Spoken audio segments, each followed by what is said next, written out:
நம்முடைய பிதாவாகிய தேவனும் ஆண்டவராயிருக்கிற இயேசு கிறிஸ்துவும் நம் அனைவருக்கும் கிருபையும் சமாதானமும் உண்டாவதாக. நாம் யாவரும் இணைந்து ஜெப பாடலை பாடுவோம்.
பரிசுத்த ஆவியானவரே, நீர் எங்களை கிருபையாய் கொடுத்திருக்கிற நேரத்துக்காக நன்றியோடு துதிக்கிறோம், ஸ்தோத்திரிக்கிறோம். இப்பொழுது உம்முடைய வார்த்தையை கேட்க நாங்கள் ஆவலோடு காத்திருக்கிறோம். அப்பா, அடியேனை மறைத்து ஆவியானவர் தாமே இடைபட வேண்டுமாய் ஜெபிக்கிறோம். நீர் பேசும் ஆண்டவரே, நாங்கள் கேட்க ஆவலோடு காத்திருக்கிறோம். உம்முடைய வசனமே சத்தியம் சுவாமி. ஆமென். கர்த்தருக்குள் பிரியமானவர்களே, கடவுளுடைய பிரதான கிருபையினாலே இந்த மனமகிழ்ச்சியான ஓய்வு நாளிலே உங்களோடு கூட இணைந்து கர்த்தரை ஆராதிக்கவும், கர்த்தருடைய வார்த்தையை பகிர்ந்து கொள்ளவும் கர்த்தர் அடியனுக்கு பாராட்டின இரக்கங்களுக்காக, கிருபைகளுக்காக நன்றியோடு கர்த்தருக்கு துதி ஸ்தோத்திரங்களை ஏறடிக்கின்றேன். அன்புக்குரியவர்களே, இந்த ஞாயிற்றுக்கிழமை குறித்து பார்க்கின்ற போது உயிர்த்தெழுந்த திருநாளுக்கு முன்வரும் 3வது ஞாயிறு, லெந்து என்னும் நாட்களின் 4ஆம் ஞாயிறு ஆக கொடுக்கப்பட்டிருக்கின்றது.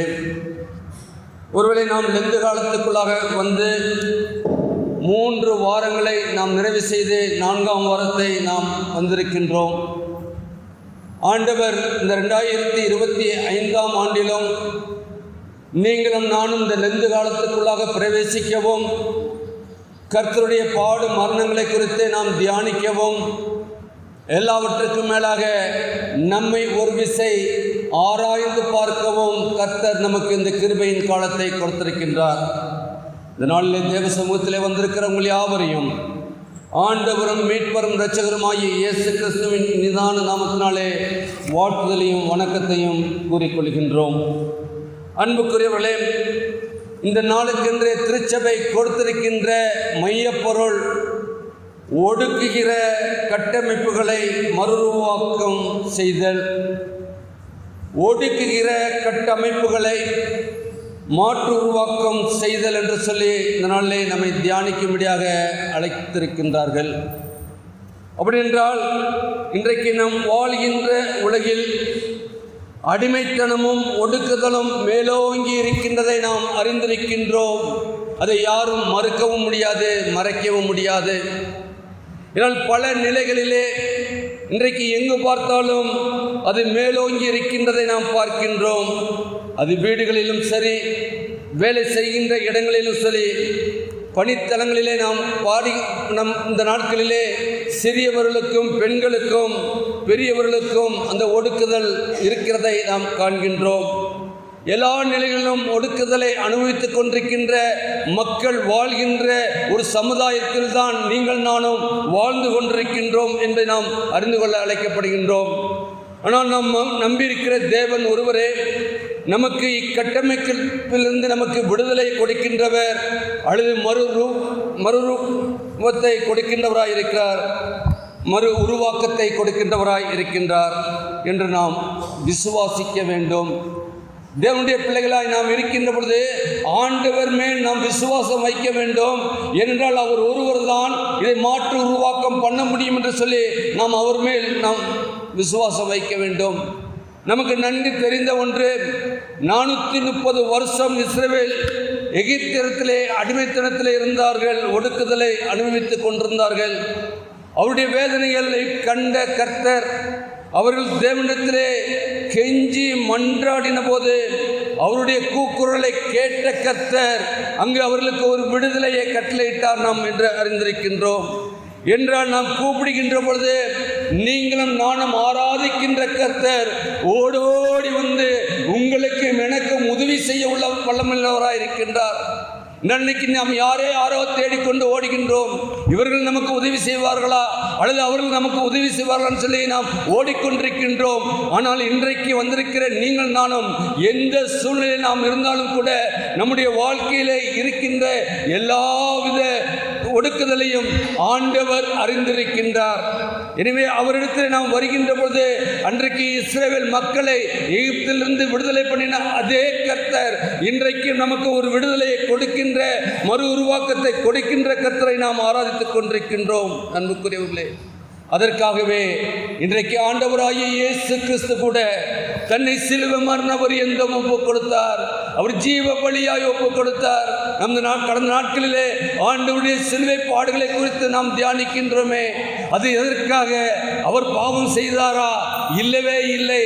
ஆனால் நீங்களும் நானும் செய்த பாவத்தை தன்மேல் சுமந்தவராய் அவர் தன்னை முழுவதுமாக சிலுவை மரண பரியந்தம் ஒப்புக் கொடுத்தார்.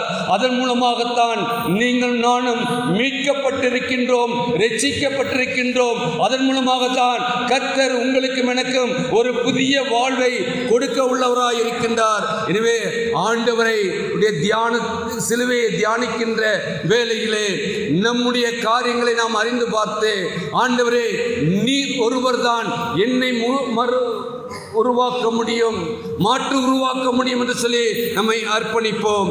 இதனாலே இதை 2 தலைப்புகளிலே தியானிக்க பரிசுத்த ஆவியானவர் கிருபை செய்வார். ஒன்று நினிவே மாற்று உருவாக்கப்படுதல். நினிவே மாற்று உருவாக்கப்படுதல். 2வது ஒரு பெண் மாற்று உருவாக்கப்படுதல் என்பதை நாம் இந்த நாளிலே சிந்திக்க அழைக்கப்படுகின்றோம். நாம் வாசித்த அந்த நாகும் தீர்க்கதரிசன புஸ்தகத்திலே பார்க்கின்ற போது அங்கு நாம் பார்க்கின்றோம், அங்கு நடைபெற்ற காரியங்கள் என்ன அங்கு பார்க்கின்றோம். அவர் சொல்லுகின்ற அந்த முதல் இதிலே நினிவேயின் பாரம் என்று சொல்லி அங்கு பார்க்கின்றோம். நாகூருடைய தரிசன புஸ்தகத்திலே பார்க்கின்ற போது அங்கு ஒரு பாரம் இருந்தது, நினிவேயை குறித்ததான பாரம் இருந்ததை நாம் பார்க்கின்றோம். சுமார் கிமு 722 சமாரியா ஆசிரியர் வந்து ஒப்பு கொடுக்கப்பட்டு அழிந்து போயிட்டு இஸ்ரவேல் அசிரியரோடு சேர்ந்து விக்கிரக தொழுகத்துக்கு அவர்கள் தங்களை உட்படுத்திக் கொண்டார்கள். அதன் மூலமாக அங்கு பார்க்கின்றோம், அவர்கள் மேல் தேவ கோபம் வந்தது. தன்னை யாரெல்லாம் ஆண்டவர் விட்டு எடுத்தாரோ அவரை விட்டு விக்கிரகங்களை வணங்குகின்ற ஒரு சூழ்நிலை ஏற்படுகின்றது. அதை பார்த்த கர்த்தர் நினிவேக்கு ஒரு எச்சரிப்பை கொடுக்கின்றார். கோபம் அவர் வந்தது நிமித்தமாய் அங்கு ஒரு போர் உண்டாயிற்று என்று பார்க்கின்றோம். அங்கு தேவ தண்டனை கிடைக்கின்றது. நாம் வாசித்த 1 முதல் 6 வசனங்களிலும் 8 முதல் 11 வசனங்களிலும் 14ஆம் வசனத்தை பார்க்கின்ற பொழுது அங்கு பார்க்கின்ற காரியம் என்ன? கர்த்தர் எரிச்சல் உள்ளவரும் நீதியை சரிகட்டுமான தேவன். கர்த்தர் நீதியை சரிகட்டுகிறவர், உக்கிர கோபம் உள்ளவர். கர்த்தர் தம்முடைய சத்துருக்களுக்கு பிரதிபலன் அளிக்கிறவர். அவர் தம்முடைய பயங்கருக்கு கோபத்தை வைக்கிறவர். உடனே ஆண்டவருடைய கோபம் என்ன?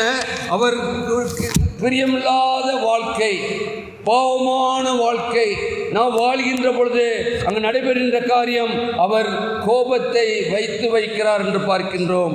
அது மட்டுமல்ல, அங்கு பார்க்கின்றோம் 8ஆம் வசனம் வாசிக்கலாமே. ஆனாலும்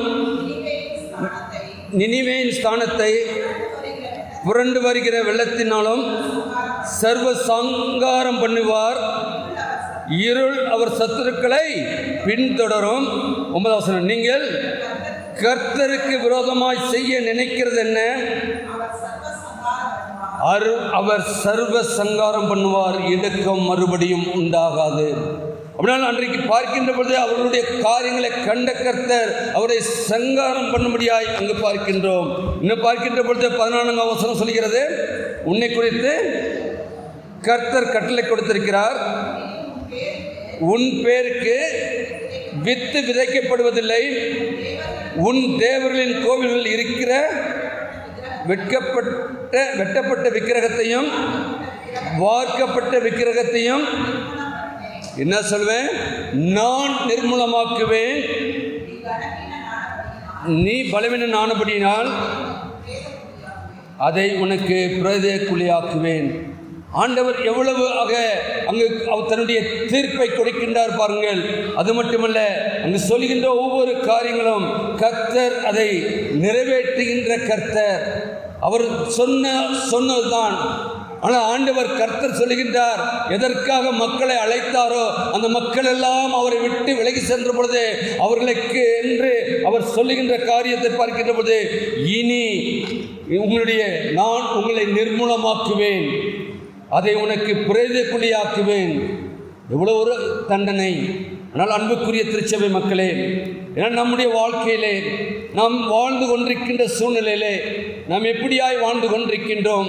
ஜீவனுள்ள தேவனை ஆராதித்துக் கொண்டிருக்கின்ற நீங்கள் நானும் ஆண்டவர் எதற்காக தம்மை தெரிந்து கொண்டாரோ அதற்கு நம்மை முற்றிலும் அர்ப்பணித்திருக்கின்றோமா? ஆண்டவராகிய இயேசு கிறிஸ்து பிதாவாகிய தேவன் எதற்காக இந்த உலகத்திலே அவரை அனுப்பினாரோ அதற்கு தன்னை முற்றிலுமாக அர்ப்பணித்தார் என்று பார்க்கின்றோமே. அப்படின்னால் அவருடைய பிள்ளைகளாய் அழைக்கப்பட்டிருக்கின்ற நீங்கள் நானும் நம்மை எவ்வளவாய் நம்மை அர்ப்பணித்திருக்கின்றோம் என்பதை நாம் சிந்தித்து பார்க்க அழைக்கப்படுகின்றோம். அங்கு பார்க்கின்ற பொழுது ஆபத்து புஸ்தகத்திலும் பார்க்கின்றோம். அங்கு சொல்லுகின்ற பொழுது அவர் தரிசனமாய் கண்ட பாரம் என்ன என்று பார்க்கின்ற பொழுது ஆபத்து 1:13 தீர்மை பார்க்க மாட்டாத சுத்த கண்ணனே, அநியாயத்தை நோக்கி கொண்டிருக்கிறோ? பின்ன துரோகிகளை நீ நோக்கி கொண்டிருக்கிறது என்ன? துன்மார்க்கன் தன்னை பார்க்கலும் நீதிமானை விழுங்கும் போது நீர் மௌனமாய் இருக்கிறது என்ன என்று சொல்லி அங்கு தீர்க்கதரிசி மூலமாய் சொல்லுகின்றார். நான் நீதிமானாய் இருக்கின்றேன். நம்முடைய வாழ்க்கையிலே நாம் நீதியோடு நாம் நடக்கின்றோம். பாடுகள் உண்டு, வேதனைகள் உண்டு. ஆனால் ஆண்டவர் எல்லாவற்றையும் அறிந்திருக்கின்றார் என்பதை நான் அறிந்து கொள்ள அழைக்கப்படுகின்றோம். என்னால் இவ்வசனத்திலே பார்க்கின்ற பொழுது நினிவேக்கு தண்டனை வரப்போகிறதை தீர்க்கர் கூறுகின்றார் என்று பார்க்கின்றோம். சர்வத்தையும் படைத்த கர்த்தர் இஸ்ரவேலுக்கு விரோதமாய் அங்கு வந்த போது அவர்களுக்கு விரோதமாய் கொடி கட்டின தேவன் தாமே இன்றைக்கும் அவருடைய கோபத்திற்கு முன்னிற்கத்தக்கவன் யார் என கூறி பார்க்கின்றோம். நாம் வாசித்த அதே இதிலே 6ஆம் வசனம் சொல்கிறது, வாசிக்கலாமே. நாகம் 6, அவருடைய கோபத்துக்கு முன்பாக நிற்பவன் யார்? அவருடைய உக்கிர கோபத்திலே தரித்திருப்பவன் யார்? அவருடைய எரிச்சல் அக்கினியை போல இறைக்கப்படுகிறது, அவராலே கண்மலை பேர்க்கப்படும் என்று பார்க்கின்றோம். ஆம் அன்புக்குரியவர்களே, இன்றைக்கு கோபத்தின் தன்மைகளை கர்த்தர் நமக்கு வெளிப்படுத்துகின்றார். ஆனால் அவர் அவ்வளவு வல்லமையுள்ள கர்த்தரை நாம் ஆராதிக்கின்றோம். என்னால் நீங்கள் நானும் அவருக்கு முன்பாக நிற்க வேண்டும் என்று சொன்னால், அவருடைய கிருபாசனத்திலே நாம் வர வேண்டும் என்று சொன்னால், நம்முடைய வாழ்க்கையை ஒரு விஷயம் இந்த நாட்களிலே ஆராய்ந்து பார்க்க அழைக்கப்படுகின்றோம். இந்த தபசு காலம் அல்லது லெந்து காலம் என்பது ஏதோ ஆண்டு காலமாய் வந்து கொண்டே போய்கொண்டிருக்கின்றது. 2024 வந்தது, போய்விட்டது. 2025 வந்திருக்கின்றது, இன்னும் போக போகின்றது என்று சொல்லி அல்ல. ஆண்டவர் கிருபையாய் கொடுத்திருக்கின்றார். ஒருவேளை நாம் 2026 ஆண்டவருடைய வருகை இருக்கும் என்று சொன்னால், அவருடைய லெந்து காலத்துக்கு முன்பாக நாம் எப்படிப்பட்ட சூழ்நிலையிலே அவருக்கு முன்பாக நிற்கத்தக்கவர்களாய் இருக்கிறோம் என்பதை நாம் அறிந்து கொள்ள அழைக்கப்படுகின்றோம். அங்கு பார்க்கின்ற பொழுது 14ஆம் வசனம் சொல்கிறது, நிர்மூலம் பண்ணுவேன். பிரேத குழியாக்குவேன் என்ற வார்த்தையிலே விவரிக்கின்றார். என்னால் பிறர் இடறுவதற்கு நீங்களும் நானும் காரணமாயிருப்போம் என்று சொன்னால் இதே கதிதான். இன்றைக்கு மக்களை நாம் ஆண்டவரண்டை கூட்டு வர வேண்டும். ஆண்டவரண்டை வருகின்ற மக்களை நீங்கள் நானும் ஆண்டவருக்கு பிரியமில்லாத இடங்களுக்கு, ஆண்டவருக்கு பிரியமில்லாத இடங்களுக்கு நாம் அழைத்து செல்கின்ற மக்களாய் இல்லாதபடி ஆண்டவர் அண்டை அழைத்து வருகின்ற கூட்டமாய் இருக்க அழைக்கப்படுகின்றோம். இதோ இந்த கூட்டம் மட்டுமல்ல, இன்னும் ஆண்டவரை அறியாத கூட்டம் உண்டு.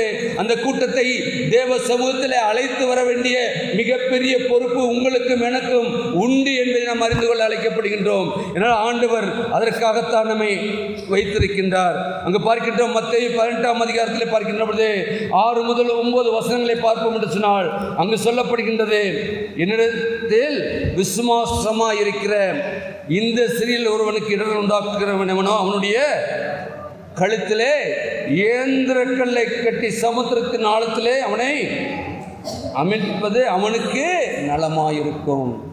ஆண்டவருடைய திரு சமூகத்திலே வருகின்ற மக்களுக்கு நீங்கள் நானும் இடர்களாய் இருப்போம் என்று சொன்னால் இங்கே சொல்லப்படுகின்றது, இந்த சிறியரில் ஒருவனுக்கு இடர் உண்டாக்கிறவனோ ஆண்டவரிடத்திலே வருகின்ற மக்கள் எல்லாம் கூட்டி சேர்க்கின்ற வேலை நம்முடைய வேலை. அது மட்டுமல்ல, 7ஆம் வசனம் சொல்கிறது, இடர்கள் நிமித்தம் உலகத்துக்கு ஐயோ, இடர்கள் வருவது அவசியம், ஆனால் எந்த மனுஷனால் இடர்கள் வருகிறதோ அவனுக்கு ஐயோ. அது மட்டுமல்ல, உன் கையாவது உன் காலாவது உனக்கு இடர்கள் வரைக்கால் அதை தரித்து போடு. நீ 2 கை உடையவனாய் அல்லது 2 கால் உடையவனாய் நித்திய அக்கினியில் தள்ளப்படுவதை பார்க்கணும், சப்பானியாய் அல்லது ஊனனாய் நித்திய ஜீவனைக்குள் பிரவேசிப்பது உனக்கு நலமாய் இருக்கும் என்று சொல்லி பார்க்கின்ற அன்புக்குரியவர்களே. அப்படின்னா நம்முடைய வாழ்க்கையிலே அதே போன்று உன் கண் இடல் உண்டாக்கினால் அதை பிடுங்கி எரிந்து போடு.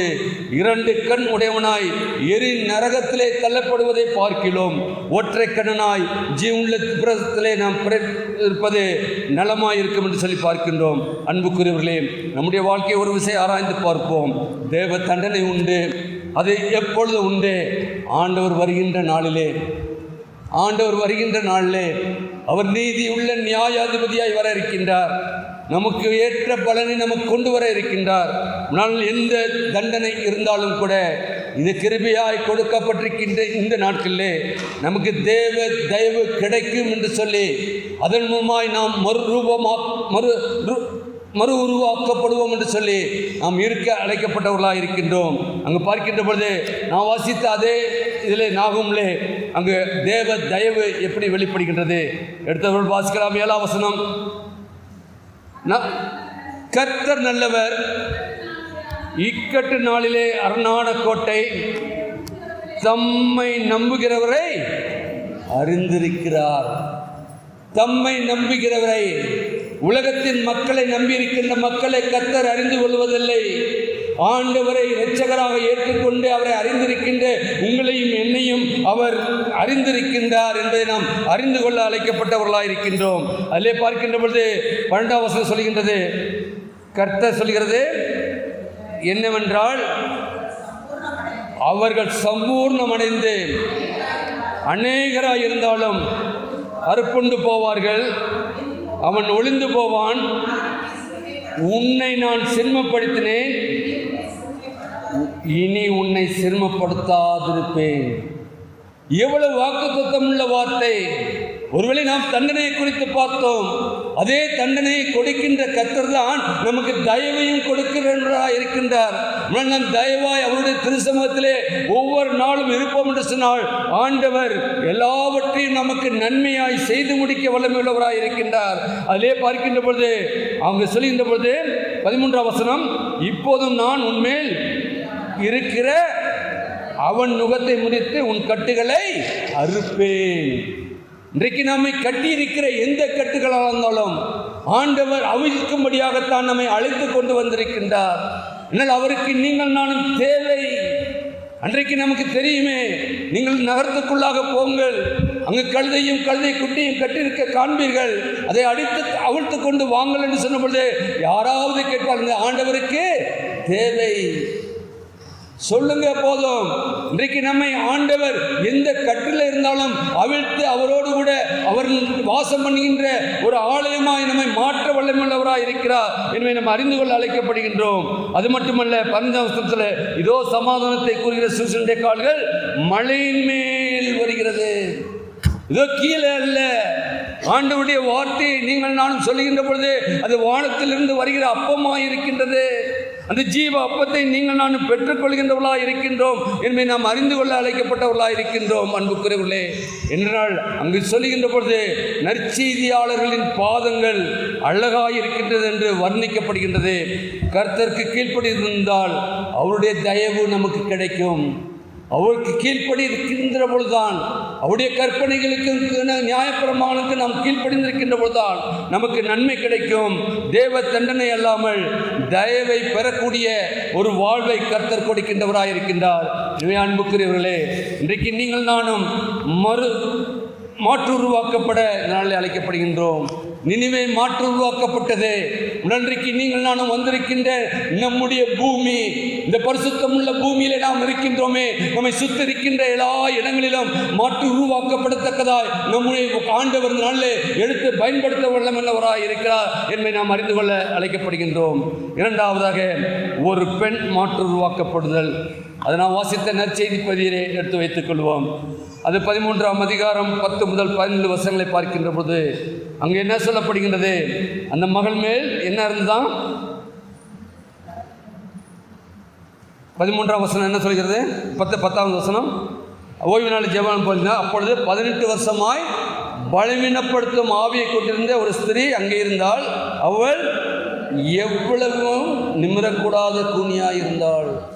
பலவீனப்படுத்துகின்ற ஆவி இன்றைக்கு எங்களையும் என்னையும் என்ன செய்து கொண்டிருக்கின்றது? அதே ஆவிதான் நம்முடைய வாழ்க்கையில் இன்றைக்கு நம்மை பலவீனப்படுத்தி கொண்டிருக்கின்றது. நம்முடைய சுகவீனத்தை நமக்கு முன்பாக நிறுத்தி கொண்டு, நீ இப்படி இருக்கின்றாயே, ஏன் அங்கு போகின்றாய்? இன்னைக்கு ஆலயத்துக்கு வர முடியாதபடி இன்னைக்கு எத்தனை பேர் வீட்டிலே முடங்கி கிடக்கின்றார்கள். அதற்கு காரணம் என்ன? இன்னைக்கு நம்மை பலவீனப்படுத்துகின்ற ஆவி இன்றைக்கு எங்கு பார்த்தாலும் இருந்து கொண்டிருக்கின்றது. அந்த பலவீனத்தின் ஆவியை நீங்கள் நானும், அந்த அசுத்த ஆவியை இன்றைக்கு நாம் அறிந்து கொள்ளத்தக்கதாய் நம்மை அழைத்து வந்திருக்கின்றார். என்னால் அசுத்த ஆவி போகும்போதுதான் பாதிக்கப்பட்டவர்கள் சுகமடைய முடியும். நம்முடைய வாழ்க்கையிலே எதெல்லாம் நமக்கு தடையாக இருக்கின்றதோ, எதெல்லாம் ஆண்டவருக்கு நாம் செய்யக்கூட முடியாதபடி நம்முடைய வாழ்க்கையிலே தடையாக இருக்கின்றதோ, எல்லா ஆவிகளையும் கடிந்து கட்டக்கூடிய மாபெரும் சிலாக்கியத்தை நமக்கு கொடுத்திருக்கின்றார், அந்த வல்லமையை கொடுத்திருக்கின்றார் என்று அறிந்து கொள்ள அழைக்கப்படுகின்றோம். லூக்கா 7ஆம் அதிகாரம் 21 பார்க்கின்ற பொழுது அந்த சமயத்திலே அங்கு பார்க்கின்றோம், அங்கு என்ன நடைபெற்றது? யோவான் தன்னுடைய சீசர்கள் வருகின்றார்கள். வந்து இயேசுவை பார்த்து, வருகிறவர் நீர்தானோ? இந்த வேறொருவருக்கு நாங்கள் காத்திருக்க வேண்டுமா? அப்பொழுது அவர் என்ன, நீங்கள் கண்டவைகளையும் கேட்டவைகளையும் போய் யோவானுக்கு அறிவியுங்கள். என்ன கேட்டார்கள், என்ன கண்டார்கள்? அங்கே பார்க்கின்றோம் லூக்கா 7:21. அந்த சமயத்தில் நோய்களையும் கொடிய வியாதிகளையும் பொல்லாத ஆவியும் கொண்டிருந்த அநேகரை அவர் குணமாக்கி அநேக குருடருக்கு பார்வை அளித்தார். ஆண்டவர் இந்த உலகத்திலே வந்ததின் நோக்கம் என்ன? அனைவருக்கும் சுகத்தை கொடுக்கும்படியாய், பலவீனத்தோடு இருக்கின்ற மக்களுக்கு பலத்தை கொடுக்கும்படியாய், சுகவீனத்தோடு இருக்கின்ற மக்களுக்கு சுகத்தை கொடுக்கும்படியாய், ஒருவேளை சரீர சுகம் மட்டுமல்ல, ஆவிக்குரிய சுகத்தையும் கொடுக்க வேண்டும். பலவீனம் என்று சொல்லும்போது சரீர பலவீனம் மட்டுமல்ல, ஆவியிலே, உள்ளான ஆவியிலே நாம் பலவீனப்பட்டவர்களாக இந்த நாட்களே வாழ்ந்து கொண்டிருக்கின்றோம். ஆண்டவருக்காக எதுவும் செய்ய முடியாதபடி நாம் கூனி குறுகி போய் வாழ்ந்து கொண்டிருக்கின்றோம். ஆண்டவர் நம்மை கண்டிருக்கின்றார். எனவே எல்லாவற்றையும் பார்க்கின்ற பொழுது அங்கு சொல்லுங்கள் என்று சொன்ன மாத்திரத்திலே அவர், யோவான் சொன்னது, அவர் பெருகவும் நான் சிறுகவும். யார் மேசியாவாக வரவிருக்க வேண்டும் என்று சொன்னாரோ வந்தவர் வந்து விட்டார். எனவே அவர் பெருகவும் நான் சிறுகவும் வேண்டும் என்று சொல்லி அங்கு பார்க்கின்றோம். இன்றைக்கு நம்முடைய வாழ்க்கையிலே நாமும் மாற்றுருவாக்கம் பெற நமக்கு அதிகாரம் கொடுத்திருக்கின்றார் என்பதை நாம் அறிந்து கொள்ள அழைக்கப்படுகின்றோம். மார்க்கிலே பார்க்கின்ற பொழுது மார்க் 16ஆம் அதிகாரம் 15 முதல் 18 வசனங்களிலே அங்கு பார்ப்போம் என்று சொன்னால், ஆண்டவர் நமக்கு எவ்வளவு பெரிய வல்லமையாய் கொடுத்திருக்கின்றார். 15ஆம் வசனம் சொல்கின்றது, வாசிக்கலாமே.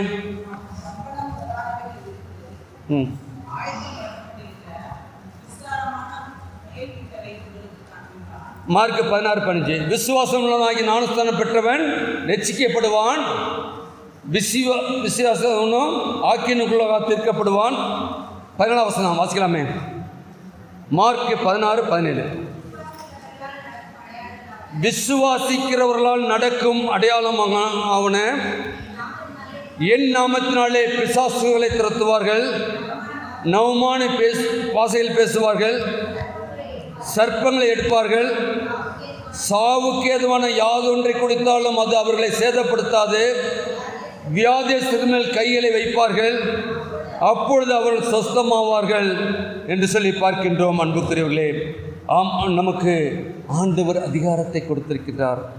நாம் விசுவாசத்திலே இந்த நாட்களிலே ஊன்றப்பட வேண்டும். லெந்து காலம் என்பது ஆண்டவரோடு கூட நாம் சிலுவையில் அறையப்பட வேண்டும். ஆண்டவரை சிலுவையில் அறிந்து கொண்டு இருப்பது நம்முடைய வேலை அல்ல. நீங்கள் நானும் அவரோடு கூட சிலுவையிலே அறையப்படுகின்ற பொழுதுதான் நமக்கும் வல்லமையை கொடுக்கின்ற கர்த்தர் இந்த நாட்களே வல்லமையை கொடுப்பார். நம்முடைய வாழ்க்கை எப்படியோ அல்ல, ஆண்டவரோடு கூட ஆண்டவர் தலை சாய்க்க எனக்கு இடமில்லை, நரிகளுக்கு குழிகள் உண்டு என்று சொன்னாரே, ஆனால் மனுஷகுமாரனுக்கோ தலை சாய்க்க இடமில்லை என்று சொன்ன கர்த்தர் கடைசியாக தன்னுடைய தலையை சிலுவையிலே சாய்த்தாரே. எதற்காக? உங்களையும் என்னையும் இந்த உலகத்திலே வாழும்படியாக அல்லவா? நீங்கள் நானும் எங்கு சாய்ந்து கொண்டிருக்கின்றோம்? யாரோடு நாம் இருந்து கொண்டிருக்கின்றோம்? ஆண்டவருடைய மார்பிலே சாய்ந்திருக்கின்ற பொழுதுதான் நமக்கு மன மகிழ்ச்சி உண்டு, மன சமாதானம் உண்டு, நமக்கு வேதனையிலிருந்து நமக்கு விடுதலை உண்டு. ஆண்டவருடைய மார்பிலே நாம் சாய்ந்திருக்க நாளிலே அழைக்கப்பட்டவர்களாக இருக்கின்றோம். அன்புக்குரியவர்களே, லூக்காவிலே பார்க்கின்ற பொழுது லூக்கா 13:15 சொல்கின்றது. என்றால் அங்கு நடைபெற்ற காரியத்தை பார்த்தவுடன் 14 பார்க்கின்றோம். என்ன நடக்கின்றது? ஜெபாலய தலைவர்கள் என்ன சொல்றாங்க? சுகப்படுத்த 6 நாள் இருக்கு, இன்னைக்கா வரணும். இன்றைக்கு அப்படிதான் மக்கள் நம்முடைய வாழ்க்கையிலே, இன்றைக்குத்தான் உனக்கு ரெஸ்ட். 6 நாள் போய் கஷ்டப்படுறியே, போய் வேலை பார்க்குறியே, இன்னைக்கு ஆலயத்துக்கு போகணுமா, ஆண்டவரை ஆராதிக்கணுமா? இன்னைக்கு எத்தனை பேர் பெருங்குடி திருச்சபையின் அங்கமாக இருக்கின்ற எத்தனை பேர், எத்தனை குடும்பங்கள் இன்றைக்கு வந்திருக்கின்றோம். கணக்கு கேட்கின்ற கர்த்தரை நாம் ஆராதித்துக் கொண்டிருக்கின்றோம். ஒருவேளை கணவனாய் வந்திருப்பின்றால் மனைவி எங்கே என்று கேட்கின்ற கர்த்தர், மனைவியாய் வந்திருப்பின்றால் கணவன் எங்கே என்று கேட்கின்ற கர்த்தர், பெற்றோர் வந்திருப்பின்றால் பிள்ளைகள் எங்கே என்று கேட்கின்ற கர்த்தர், பிள்ளைகள் வந்திருப்பார்கள் பெற்றோர்கள் எங்கே? ஆண்டவர் அன்னைக்கு அப்படிதான் ஜெபாலய தலைவர் சொல்கின்றார். 6 நாள் இருக்கின்றதே, 7ஆம் நாள் நீங்கள் அன்றைக்கா வர வேண்டும் என்று சொன்ன பொழுது கர்த்தர் அங்கு சொல்கின்ற காரணம் என்ன? 15 கர்த்தர் அவனுக்கு பிரதித்துவமாக, மாயக்காரனே, உங்களில் எவனாவது ஓய்வு நாள் தண்ணீர் எதாவது தன் கதையாவது தொழுவத்திலிருந்து அவிழ்த்து கொண்டு போய் அதற்கு தண்ணீர் காட்டுகிறது இல்லையா? எல்லாவற்றையும் செய்கின்றீர்களே. ஆண்டவருடைய திருச்சமூகத்திலே வந்து ஆண்டவருடைய ஆசீர்வாதத்தை பெற்றுக்கொண்டு செல்கின்ற பொழுது அந்த வாரம் நமக்கு எப்படிப்பட்ட ஒரு ஆசீர்வாதத்தின் மாதமாக இருக்கும்? அந்த வாரம் முழுவதும் நாம் செல்லுகின்ற பயணங்களிலே ஆண்டவர் நம்மோடு கூட இருப்பாரே. நாம் வேலை செய்கின்ற இடத்துல நமக்கு வரக்கூடிய எத்தனையோ பிரச்சனைகள் உண்டு, பிரச்சனையிலே கர்த்தர் நம்மோடு கூட இருக்கின்றாரே. அப்படின்னா நாம் வந்து ஆண்டவருடைய திருச்சமூகத்திலே நம்மை அர்ப்பணிக்கின்ற பொழுதுதான் ஆண்டவரோடு கூட நாம் பயணிக்கின்றவராக இருப்போம். எனவே 6 நாளைக்கு ஆசீர்வாதம் என்று சொன்னால் 7ஆம் நாளிலே ஆண்டவருடைய ஆலயத்திலே அங்கு பார்க்கின்றோம். ஜெப ஆலயத்திலே அவர்கள் வந்தார்கள், ஓய்வு நாளிலே வந்தார்கள் என்று பார்க்கின்றோம். ஓய்வு நாளை பரிசுத்தமாய் ஆசரிக்க நினைப்பாயாக என்று சொல்லி நமக்கு கட்டளை கொடுக்கப்பட்டிருக்கின்றது. இந்த நாள் ஏதோ ஒன்று அல்ல, ஓய்வு நாள் என்பது ஆண்டவரோடு கூட இருக்கின்ற நாளாக இருக்கின்றது என்று அறிந்து கொள்ள அழைக்கப்படுகின்றோம். அங்கு இன்னும் பார்க்கின்ற பொழுது மத்தேயுவிலே பார்ப்போம் என்று சொன்னால் அங்கு சொல்கின்றார் 23:13 மாயக்காரரே, வேதபாரகரே, பரிசேயரே, உணன்றைக்கு ஆண்டவருடைய திருச்சமூகத்திலே நீங்கள் நானும் வரவில்லை என்று சொன்னால் ஆண்டவர் சொல்கின்றது உங்களுக்கு ஐயோ. அன்றைக்கு மட்டுமல்ல, ஆண்டவர் இன்றைக்கும் ஆண்டவருடைய திருச்சமூகத்தை தேடி வர வேண்டும். வருகின்றோமா? நம்முடைய வசதிக்கு 9:30 மணிக்கு வைத்திருக்கோம். எல்லா பக்கமும் 7 மணிக்கு ஆராதனை, 8:30 மணிக்கு ஆராதனை. ஆனால் நம்ம எத்தனை மணிக்கு? 9:30 மணிக்கு. இன்னும் 10 மணி ஆக்கணுனாலும் ஆக்கலாம். 10:30 மணி ஆக்கலாம், நம்ம வரதுதான். ஆண்டவருடைய ஆலயத்துக்கு போவோம் என்று சொன்ன பொழுது மிகுந்த சந்தோஷம் உண்டாச்சே. இன்றைக்கு நாம் என்ன செய்து கொண்டிருக்கின்றோம்? நாம் எத்தனை மணிக்கு ஆலயத்துக்கு வர வேண்டும்? காலை எழுந்தவுடன் ஆலயம் செல்ல வேண்டும் என்று சொல்லி நாம் பாடுகின்றோமே. இன்றைக்கு எங்கெல்லாம் போயிட்டு வந்தாச்சு? காலையில் 9 மணிக்குள்ள கறிக்கடை, மீன் கடை, என்ன அது தீர்ந்து போயிடும். ஆண்டவர் கணக்கு கேட்கின்ற கர்த்தர். ஆண்டவரை ஆராதிக்கின்ற பொழுது நாம் சொல்லுகின்ற நேரத்திலே ஆண்டவருடைய பிரசன்னம் இங்கு உண்டு. ஆண்டவர் என் மகள் வரமாட்டாளா, என் மகன் வரமாட்டாளா? கடந்த வாரம் முழுவதும் இந்த மகனுடைய வாழ்க்கையிலே நான் இடைப்பட்டிருக்கின்றேனே, அவனுடைய பலவீனத்திலே அவனுக்கு பலனை கொடுத்திருக்கின்றனே, சுகவீனத்திலே சுகத்தை கொடுத்திருக்கின்றனே. இன்றைக்கு வந்து எனக்கு நன்றி செலுத்த மாட்டானா என்று சொல்லி ஆண்டவர் அங்கலாய்க்கின்ற கர்த்தரை நாம் ஆராதிக்கின்றோம். அவர் கரம் நீட்டி நம்மை அழைக்கின்ற கர்த்தர். நீங்கள் நான் வருவதற்கு முன்பாகவே அவர் ஆலயத்திலே இருப்பார். ஆராதனையிலே அவர் பிரியப்படுகின்ற கர்த்தரை ஆராதிக்கின்றோம். ஆண்டவருக்குள் பிரியமானவர்களே, நாம் என்ன செய்கின்றோமோ அதான் நம்முடைய பின் தலைமுறை பார்த்து கொண்டிருக்கின்றது. எனவே நீங்கள் நானும் ஆண்டவருடைய திருச்சமூகத்திலே வர நம்மை அர்ப்பணிக்கின்றவர்களாக இருப்போம். குறித்த நேரத்திலே வருவோம்.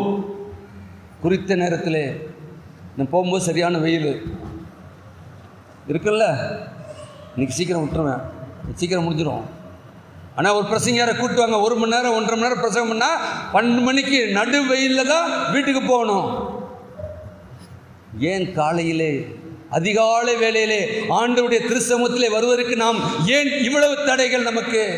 இதே ஆலயத்திலே இதே இருக்கும்போது 8:30 மணிக்கு நாம் ஆராதித்தோமே. இன்றைக்கு என்ன ஆகிவிட்டது? 8:30 மணிக்கு ஆராதனை நடந்த இதே பரிசுத்த ஸ்தலத்திலிருந்து நாம் ஆசீர்வாதத்தை பெற்றிருக்கின்றோமே. அன்றைக்கு நாம் காலையில் எழுந்தவுடன் ஆலயத்துக்கு வந்துவிட்டு தான் கறிக்கடைக்கு சென்றோமே, மீன் கடைக்கு சென்றோமே, நம்முடைய காரியங்களை பார்த்தோமே. இன்னைக்கு என்ன ஆகிவிட்டது? அன்புக்குரியவர்களை யோசித்து பாருங்கள், சிந்தித்து பாருங்கள். தியான நேரம் என்பது ஏதோ கேட்டல்ல, நாம் செய்கின்ற காரியங்களை நாம் தியானித்து பார்த்து வரக்கூடிய நாட்களிலாவது ஆண்டவரே அதிகாலை வேளையிலே என்னுடைய திருச்சமூகத்திலே வந்து ஆராதித்து என்னுடைய காரியங்களை நடப்பிப்பேன் என்று சொல்லி இந்த ஓய்வு நாளை நாம் பரிசுத்தமாய் ஆசரிக்க கர்த்தர் நம்மை அழைத்திருக்கின்றார். அன்புக்குரியவர்களே, நாம் வாசித்த லூக்காவிலே பார்க்கின்ற பொழுது அங்கே 13, 16, 17 வசனங்களே அங்கே சொல்லப்படுகின்றது. வாசிக்கலாமே. இதோ சாத்தான் 18 வருஷமாய் கட்டியிருந்த ஆபிரகாமின் குமாரத்தி ஆகியவளை ஓய்வு நாளில் இந்த கட்டிலிருந்து அவிழ்த்து விட வேண்டியது இல்லையா கேட்கிறார். அடுத்து அப்படி சொன்னபோது அவரை விரோதித்திருந்த அனைவரும் என்ன பண்ணாங்களாம்? வெட்கப்பட்டார்கள். ஆண்டவருக்கு விரோதமாய் எழும்புகின்ற, ஆண்டவருடைய பிள்ளைகளுக்கு விரோதமாய் எழும்புகின்ற யாராக இருந்தாலும் அவர்கள் வெட்கப்பட்டே போவார்கள். ஆண்டவர் நம்மை கொண்டுதான் இந்த நாட்களிலே அவருக்கென்று ஒரு ஜன கூட்டத்தை ஆயத்தப்படுத்த நம்மை அழைத்திருக்கின்றார். அது மட்டுமல்ல, அங்கு பார்க்கின்றோம் அவர்கள் வெட்கப்பட்டார்கள். ஆனால் ஆண்டவரிடத்திலே வந்தவர்கள் என்ன பண்ணாங்க? ஜனங்கள் எல்லாரும் அவரால் செய்யப்பட்ட சகல மகிமையான செய்கைகளின் குறித்து என்ன பண்ணாங்களாம்? சந்தோஷப்பட்டார்கள். ஜனங்கள் எல்லாரும் அவரால் செய்யப்பட்ட சகல மகிமையான செய்கைகளின் குறித்து சந்தோஷப்பட்டார் என்று பார்க்கின்றோம். அதுதான் ஆண்டவருடைய மாற்றுருவாக்கம். அதான் நம்மை அதற்காகத்தான் இந்த நாளில் அழைத்து வந்திருக்கின்றார். இன்றைக்கு நீங்கள் நானும் ஆண்டவரிடத்திலிருந்து மகிமையான காரியங்களை பெற்றிருக்கின்ற ஜனமாய் இருக்கின்றோம். அவருடைய பிள்ளைகளாய் வாழ்ந்து கொண்டிருக்கின்றோம். அப்படின்னா நம்முடைய வாழ்க்கையிலே வரக்கூடிய எந்த பாடுகளானாலும் அதை ஆண்டவர் பார்த்து கொள்வார் என்று சொல்லி நாம் சந்தோஷத்தோடு கூட இருக்க அழைக்கப்பட்டவர்களாக இருக்கின்றோம். அன்புக்குரியவர்களே, இன்னைக்கு நம்முடைய வாழ்க்கையை ஒரு விஷயம் ஆராய்ந்து பார்ப்போம். ஒடுக்குகிற கட்டமைப்புகளை மாற்றுருவாக்கம் செய்தல். இன்றைக்கு எத்தனை கட்டுகள் நம்மை கட்டியிருந்தாலும் நம்மை கட்டவிழ்க்கின்ற கர்த்தர் அதற்கு அதிகாரத்தை உங்களுக்கும் எனக்கும் கொடுத்திருக்கின்றார். குடும்பமாய் நீங்கள் முழங்கால் படியிட்டு நீங்கள் ஜெபிக்கின்ற பொழுது உங்கள் குடும்பத்துக்கு விரோதமாய் உருவாக்கப்படுகிற எந்த ஆயுதமும் வாய்க்காதே போகும்.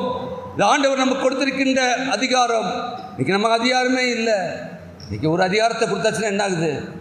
இந்த அதிகாரத்தை எப்படியாவது பயன்படுத்த வேண்டும். ஆனால் ஆண்டவர் அதே அதிகாரத்தை இன்றைக்கு நமக்கு கொடுத்திருக்கின்றாரே, நாம் எப்படியாய் பயன்படுத்தி கொண்டிருக்கின்றோம்? ஆண்டவருடைய சிலுவை பாடுகளை நாம் தியானிக்கின்ற போது அந்த சிலுவையின் மூலமாய் அவர் வெற்றி சிறந்தார். மரணமே உன் கூர் எங்கே, பாதாளமே உன் ஜெயம் எங்கே என்று சொல்லி வெற்றி சிறந்த ஆண்டவரை நாம் ஆராதிக்கின்றோம்.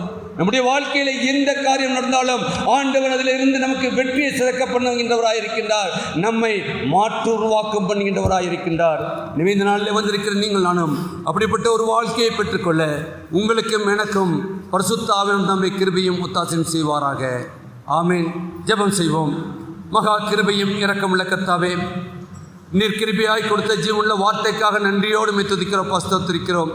அன்றைக்கு நினிவேக்கு நீர் கர்த்தாவே எச்சரிப்பை கொடுத்த பொழுது அந்த மக்கள் எல்லாம் உம்மை நோக்கி பார்த்த பொழுது கர்த்தாவே, நீர் அவருக்கு நல்லவராய் இருந்து கர்த்தாவே அவருடைய எல்லா காரியங்களையும் கர்த்தாவே நீர் மாற்றிப்பட்ட கர்த்தர்.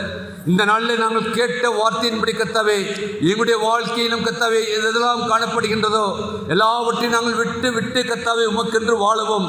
கர்த்தாவே 18 வருஷமாய் கூனியாய் இருந்த பெண் கர்த்தாவே எழுந்து நிமிர்ந்தது போல எங்களுடைய வாழ்க்கையிலே கர்த்தாவே இனி எந்த சூழ்நிலையிலும் கூனி குறுகி வாழாதபடி கர்த்தாவே உமக்கென்று எழும்பி பிரகாசிக்கின்ற பெருங்குடி திருச்சபை மக்களாய் கர்த்தாவே வந்திருக்கிற ஒவ்வொருவரையும் மாற்ற வேண்டுமா ஜெபிக்கிறோம், மாற்று உருவாக்கம் பெற செய்ய வேண்டுமா ஜெபிக்கிறோம்ப்பா. எந்த சூழ்நிலையும் எந்த காரியமும் எங்களை ஒடுக்காதபடி கர்த்தாவே, ஒடுக்கின்ற எந்த காரியமும் கர்த்தாவே எங்களை மேற்கொள்ளாதபடி கர்த்தாவே நாங்கள் வெற்றி சிறக்க நீர் கிருபையாய் மீட்பர் இயேசுவின் ஜெபிக்கிறோம் ஜீவனுள்ள நல்ல பிதாவே. ஆமீன், ஆமீன்.